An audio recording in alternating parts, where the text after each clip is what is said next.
again, my name's Dana Wile, and I am a high school counselor, and my mom is a technology teacher, a K-12 elementary, middle technology teacher, and she was at a conference and picked up that Counselor for Computing packet over there, and she gave it to me as a counselor, and I said, this is the resource I needed. So I started my career at community college advising in Virginia. And I didn't necessarily know as a counselor the difference between a computer science major versus an IT major versus computer engineering. And this toolkit really helped me. So then I went online, and you can get more for free. You can also take a bunch today. And so you can request these online to get these packets. So at the end, I'll go through what's in these packets together so that you know those tools that are available to you. And because I requested more packets, I got on an email list, of course, right? And they did not spam me with emails. So then when I did get an email from them, I was like, oh, okay, let me pay attention to what this is. And they were training counselors in this Counselor for Computing training in Colorado. And the secret about technology is that there's funding in it. So they paid for me to fly from Pennsylvania to Colorado for a 3-day training, all my expenses, and a small stipend. And now I get to help out and present at my state conferences. And I'm on maternity leave right now, so I didn't have to worry about missing school to come here with you guys today to be able to present to you.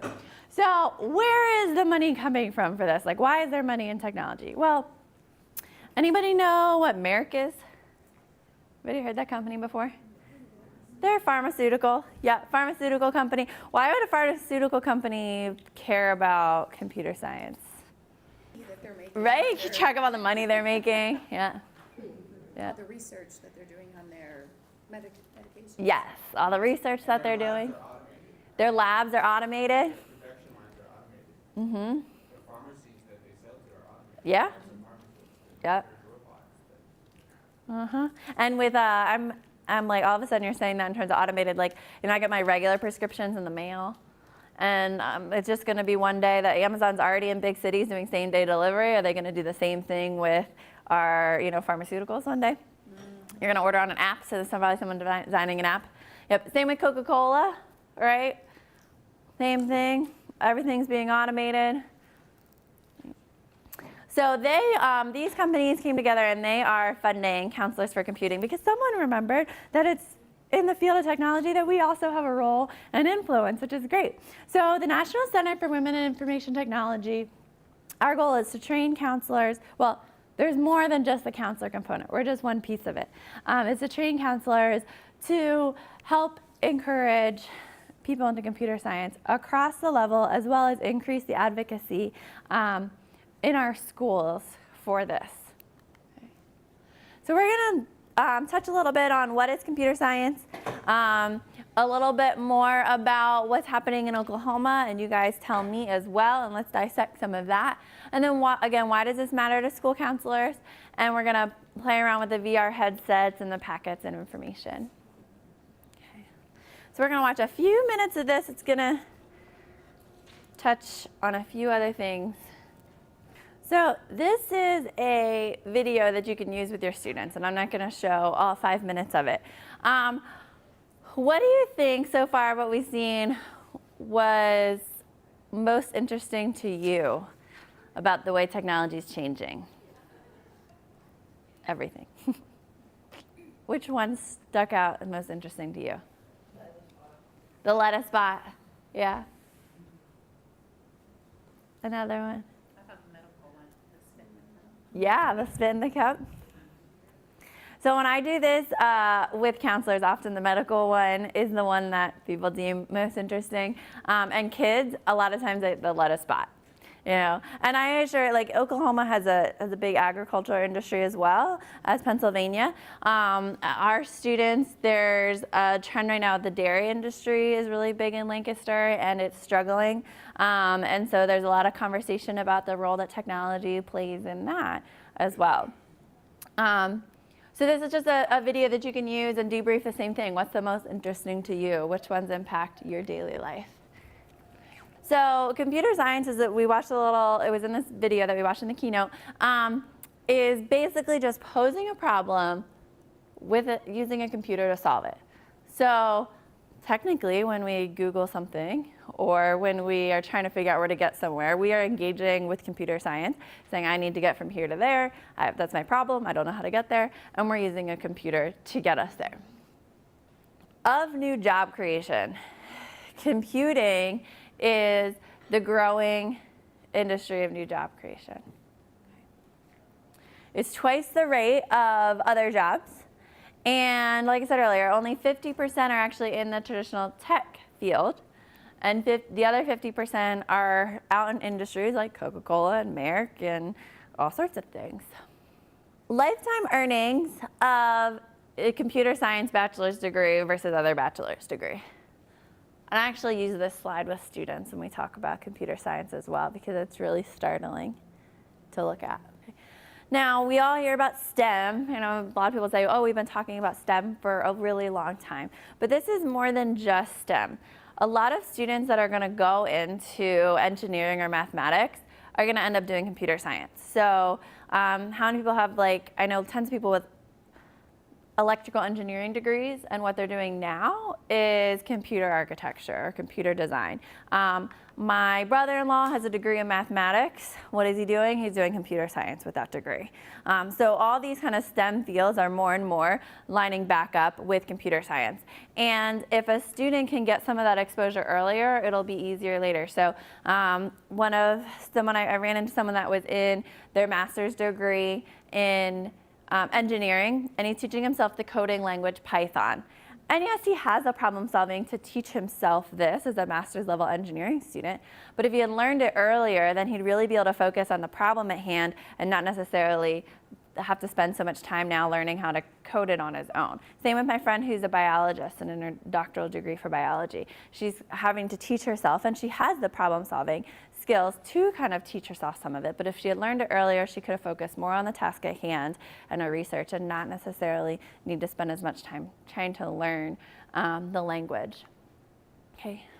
Of the STEM jobs, 58% of them are specifically computing. Okay. But only 8% of our graduates in STEM are in computer science. So that's where you can see some of that job gap. Okay, so this graph, the green is annual job openings. This was from the 2016 projection, the ONET projections. The colors, let's see if my pointer works. Okay, so red is associate degree. They're looking for associate degree earners.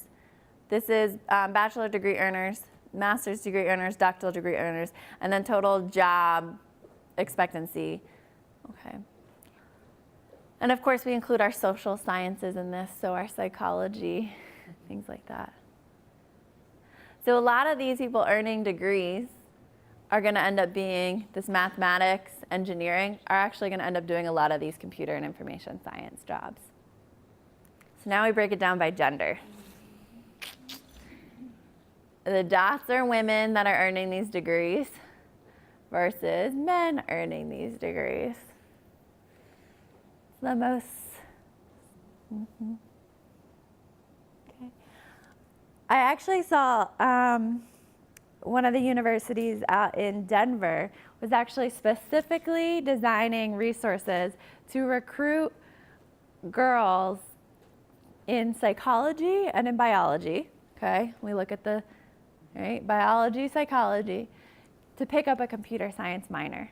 They had developed specifically marketing materials. Because if you have someone that can problem solve, if you have someone, in our psychology research, that can do the statistics behind it, they've got a lot of the same computational thinking backgrounds and potential in computer science.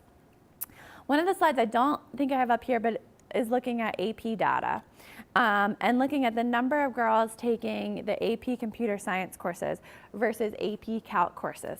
If there's a girl that can do well in an AP calc course, she can do well in AP computer science courses. So why does this matter? Why does the workforce even care? Okay, it enhances innovation. So there was a study done, a review of patents, and the team of people that put these patents together and then the profit of those patents. And patents that were submitted by a mixed gender group made more money than patents that were applied with just a male group or even just a female group. So the mix. When they've looked at profit margins of the leadership of companies, and they look at their leadership, those who have women in their leadership team had higher profit margins than those that had a leadership team of all men. I even heard that California is going to be requiring companies to have a diverse board of directors and things like that. Of course, we talked a little bit about it promoting equality. So thinking about if the apps that we're using are designed by a homogeneous group of people, then where's the creativity? What are we lagging? I don't know if anybody saw that there was a huge bias in facial recognition software for dark skin. And so these were coded, this facial recognition software was coded into some of these criminal justice surveillance systems. And there's this huge bias and missing thing on its ability to do facial recognition of people with dark skin. Well, that would probably not have happened if anybody on the team had dark skin, right? So the way that this is going to have ripple effects in technology, and we're just starting to see it, into our criminal justice, into like all areas of things that we consider, their social disparities, the technology is going to play a role with that if we don't get a diverse group creating these things. So a lot of the research shows students that are exposed to it in high school and elementary school are more likely to get degrees in it and get jobs in it. So there's a lot of information being put out there where these companies are trying to recruit more women, but they just aren't out there. Okay.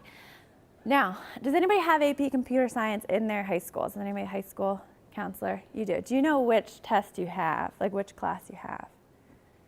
There are two. Is it new or an old class? Okay. Yeah. Yep. Computer Science A, they're learning Java. Yep. So there are two AP Computer Science courses. AP Computer Science, they call it A, and that's Java. And so it's your traditional thinking about coding and algorithms. They need to have already had Algebra 2 to do that course. And then they also developed computer science principles, and that is, all you need is Algebra 1 to do that course. And it talks a lot about the problem solving, the computational thinking. They encourage schools to offer both of them. Thinking about the ethics of computing as well. So it's a lot broader and more accessible to different students, not just the ones that are initially strong at math. So we always like to feature a little bit of some girls that are in this and maybe why they got into it. Okay, so what's going on in Oklahoma? So this is from Code.org's fact sheet. Right now there are 3 times the state average is the demand for computer science careers. So you would think like, okay, what do we have in Oklahoma? She's in San Francisco, but it's here. My brother-in-law actually works for a company, started in Virginia. He now works from home in Pennsylvania. But what do? They design slot machines that are here in Oklahoma. Okay.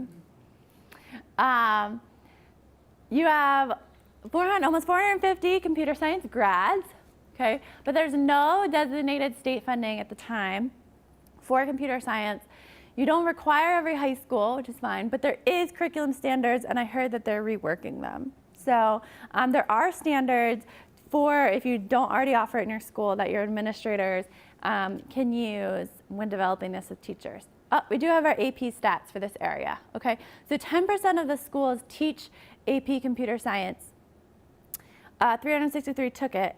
22% were female, and it looks like 24% were underrepresented minorities, okay? What I would do, okay, and I'll put back up at the end the slides, I would compare this, especially your schools that have the computer science, and if you're in an elementary school, talk to your high school counselors. Compare this number to those taking AP Calc and look at the gender breakdown. that's where you can kind of see, do I have a disparity in my school of guys and girls taking these courses? Where's the gap here? So yeah, that's a little homework assignment if you're in the high school. Okay, so look, see how many are, compare that to AP Calc. Okay, there are 17 universities and community colleges offering a computing-related major. And there are some resources that you can do to look. You can look on Indeed.com. You can look on Glassdoor.com if you want to jot that down. It has mostly all tech-related jobs if you want to look at jobs as students. Okay. So why school counselors? Why does this matter? Why are we even talking about this? Okay.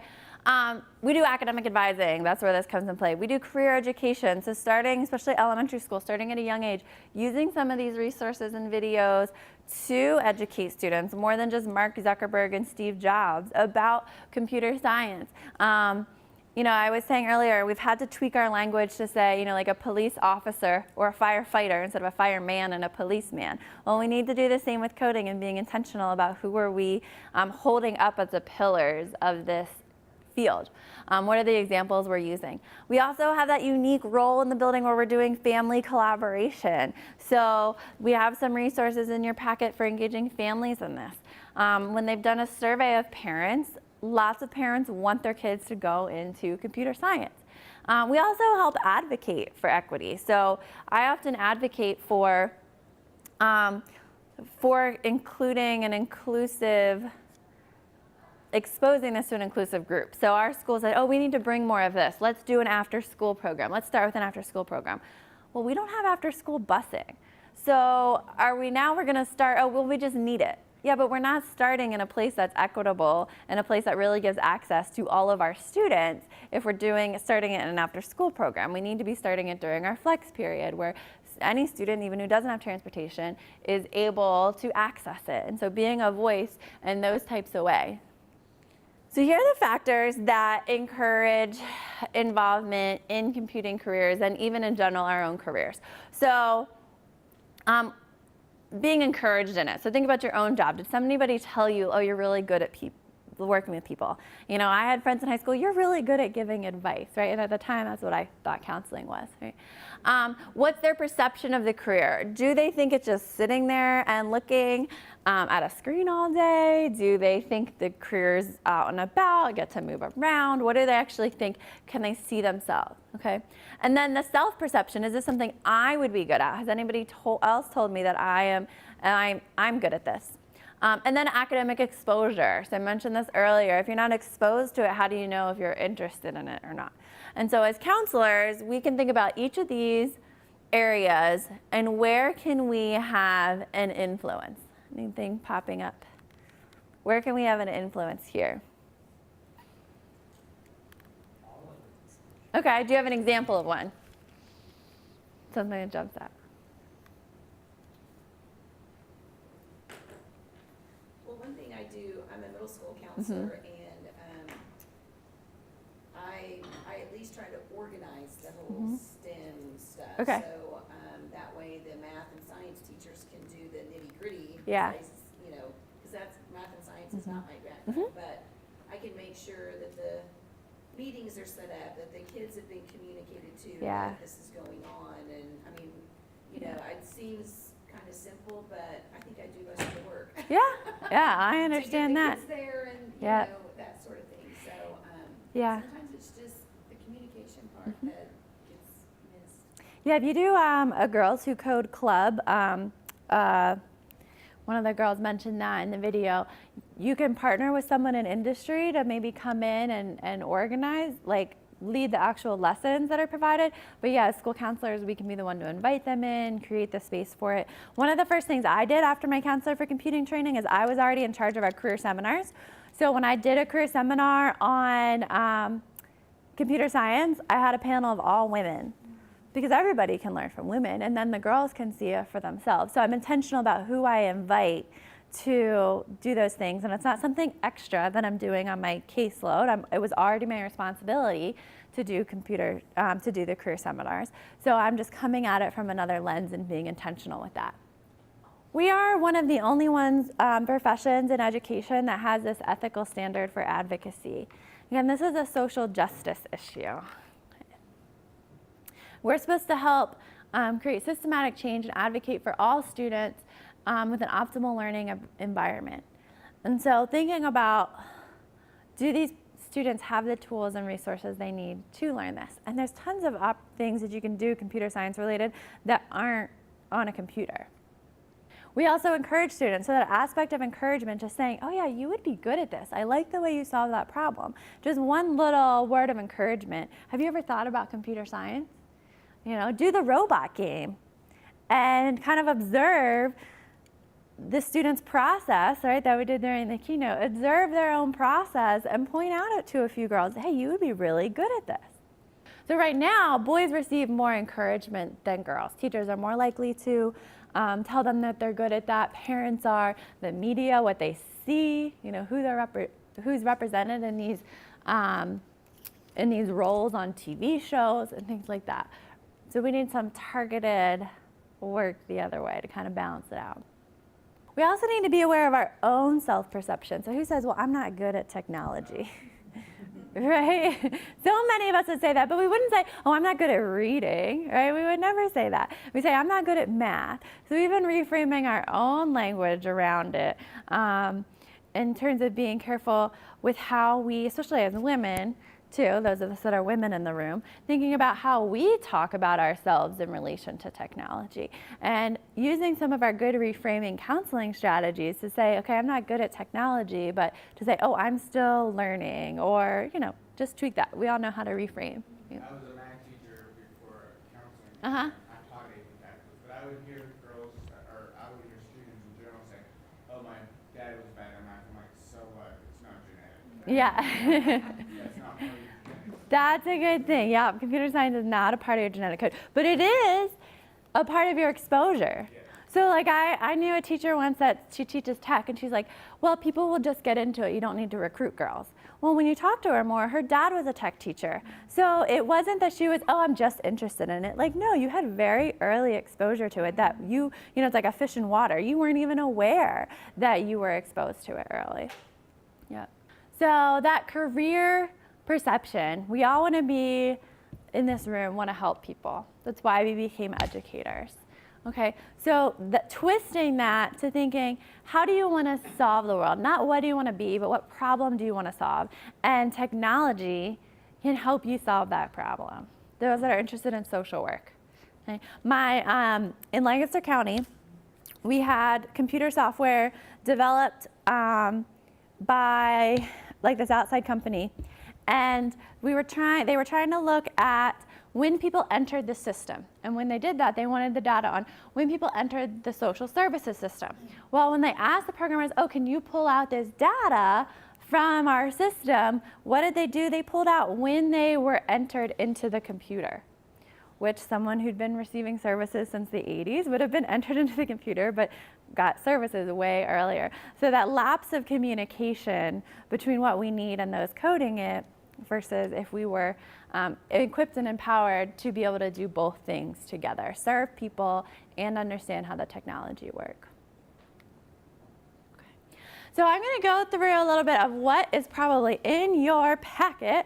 You want to do that. So you got a poster with this pathway on it. Everyone got this. This has, computer science isn't just a 4-year degree. I know I say a lot majoring, but it's not.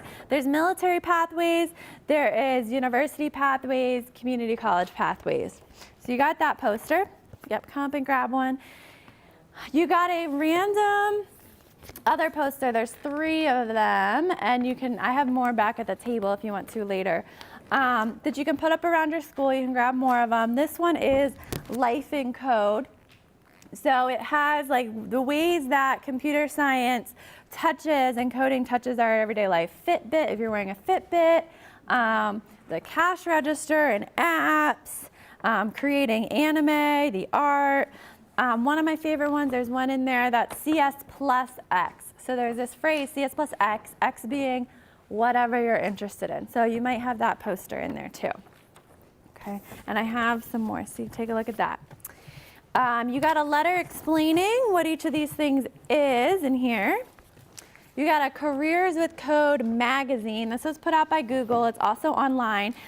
This is great. I don't necessarily want to ship them back, so if you want to come grab like at my table, like a handful of them, you could do it with a small group activity or something like that. There's some activities in here about various careers. There's like an article on the agriculture and computer science, art, computer science.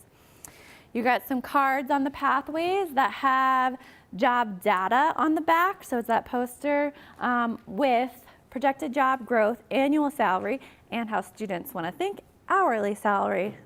Okay, so students can think in that regard. My favorite resource and the reason why I got involved, this is what computing major is right for me, and it has a description of computer engineering versus computer science versus IT. So I tend to look at this with students. Like I don't necessarily know off the top of my head, but if I have a student that says, oh, I'm interested in computers, we can talk a little bit more about, well, are you interested in designing the program? Are you interested in, say, designing the building that these servers are kept in so they don't overheat, the engineering of it.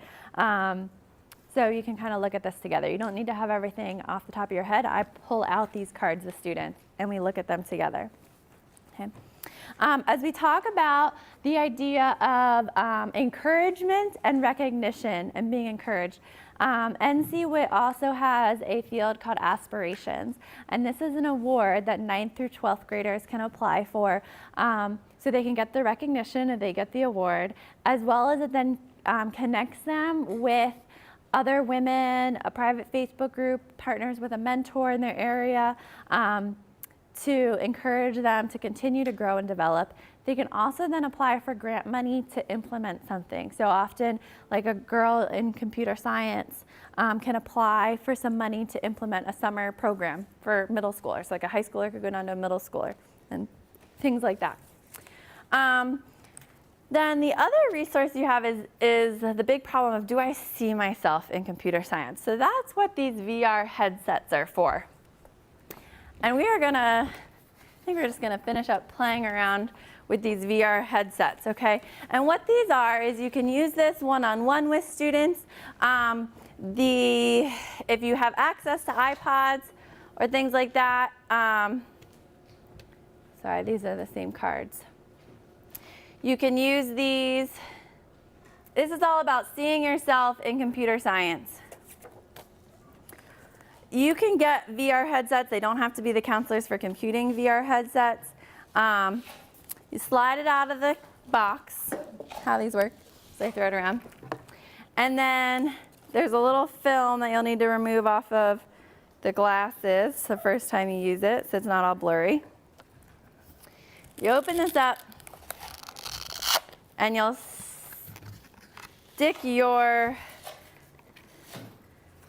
you'll flip this out. Okay, there's a little Velcro in here. And then your phone, and you don't need to do this yet because you gotta download the app. Your phone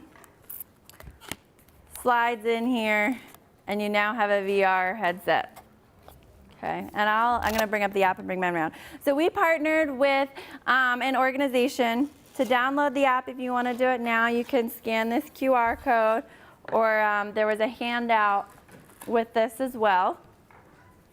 You can also view it on a device without the VR headset. The VR headset just kind of makes it a little bit more fun. So let me pull mine up for a couple people to see. And how we recommend you use this is students can do one of the activities. They're divided by groups on this app. Social sciences, language and literature. They can do one of these activities, and then you can debrief with them about, well, where did you see computer science relate with this career? So the goal of helping students actually kind of see it more than just sitting in front of a computer, typing and coding away all day. So there was one I was looking at the other day that was the book. Okay, there's one with Romeo and Juliet, for example. So you can tie this in to other subjects.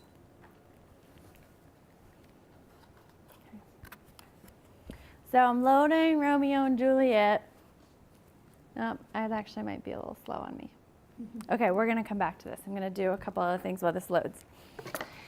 Some other resources for you while we're waiting for that to load. To continue to engage with counselors for computing, okay? We will be at ASCA, if anybody's going to ASCA. We also have an ASCA webinar that is available to watch on your own that was recorded. We are part of the CS for All consortium. So CS for All was started under the Obama administration, and it is one of the initiatives that did remain under our current president as well. And it's supporting, again, this idea we've been talking about, that everyone is good for computer science and everyone should have access for it.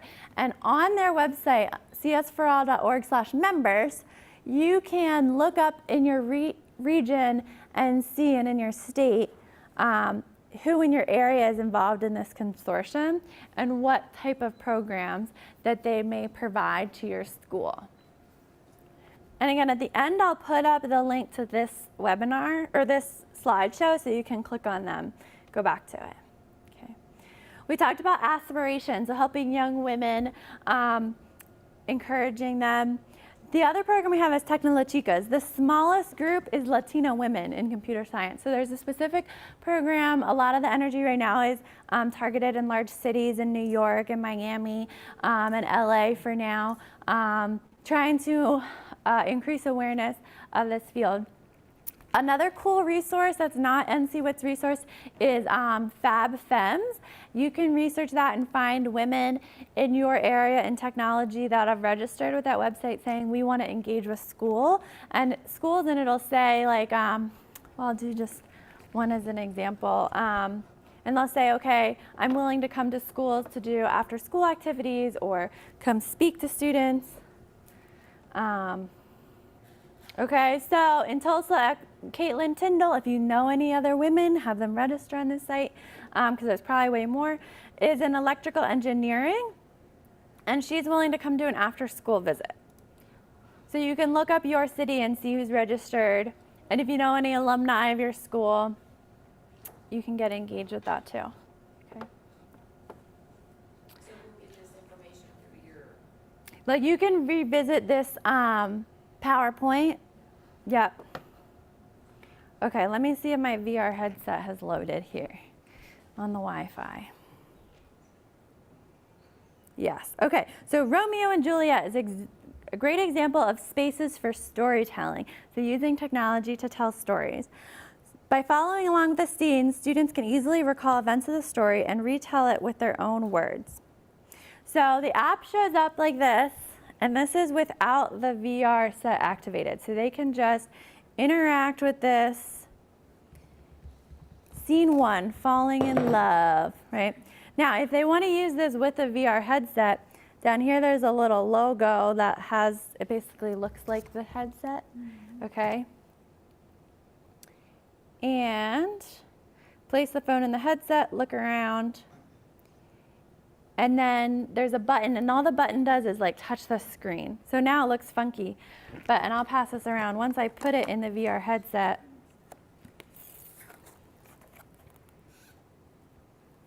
you'll be able to see. So I'll pass this one around. Let's take a look at, you got yours on? Yep. Yeah. So this is the cool way. You can talk about the creation of virtual reality. Again, virtual reality is going to be a huge intersection. Doctors are already using it probably to perform surgeries, practice surgeries, to be able to learn. There's so many. I went to a job fair and a steel company was using these, and they had recorded at their at their construction sites to teach people what are these jobs, and they were giving these out with a little QR label to look around. Okay. Those of you who came in late, if you want to take extra VR headsets, that's great, but I need the email address of who you're giving them to because we got a grant for them, okay? And if you came in late and did not sign in on a sign-in sheet so I could have your email because you took one, then please sign in for me. I put one this way and this way. Do we know where those are? Great. So yeah, if you want to take a little time to play with it, do you guys have any questions or reflections? I'm getting them to. Yeah. So put it just, on there? yep, just Okay. put them on there and their email addresses, please. Yep. I don't put one, but I'm gonna get one more. Okay, yeah, you can get one, and then just tell me who you're giving it to. Okay, so let me put this back up on the screen. Da, da, da. There's also more than just our app. You can use Google Expeditions as well. You can do college tours virtual reality. Most colleges have it. So if you have a student that wants to go out of state but doesn't necessarily have the money to get there for a college visit, you know, they can look at the virtual reality one. So again, this is the link here, bit.ly.Oklahoma C4C 2019, where you can access this slideshow, and all the links are live, so you can go to those. Watch the videos, and when you're on YouTube, you can find some other ones that you can use with your students in your lessons. So thank you. Feel free to take more kits.